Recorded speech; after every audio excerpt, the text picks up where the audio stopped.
عاشقت شدم عاشق.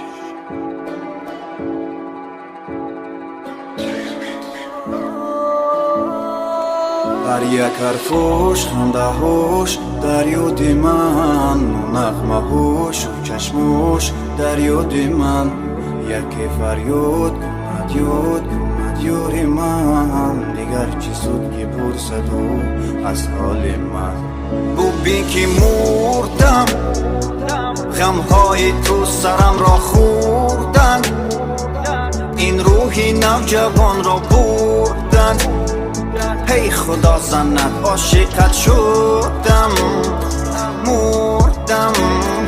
دردی تو دردها را میدراند قلبها را، بر خاک درم آرام یا پرواز کنم بالا. آن درد مرامم را، هم عشق و هم جانم را، چشمان تو بردن مثل دریا. عاشقت شدم ببین که نتوانم، تو را دوست داشتنم بود به بهونه. زیغم آرام برایش من میخوانم، و جاهل در دلم تیر میپرونه. عاشقت شدم ببین که نتوانم، تو را دوست داشتنم بود به بهونه. زیغم آرام برایش من میخوانم، و جاهل در دلم تیر میپرونه.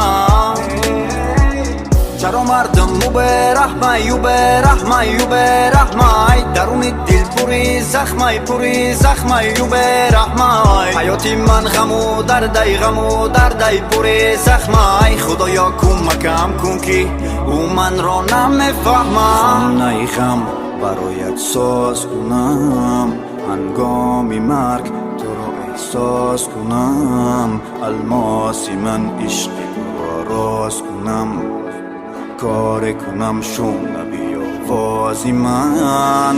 خانه غم برایت ساز کنم، هنگام مرگ تو را احساس کنم. الماسی من عشق تو را راز کنم، کار کنم شنوی آوازی من.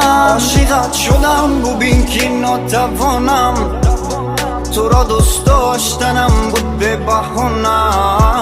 زیغم آرام برایش من میخوانم، و جاهل در دلم تیر میپرونه.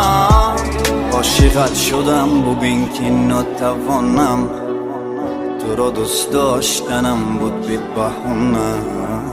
زیغم آرام برایش من میخوانم، و جاهل در دلم تیر میپرونه.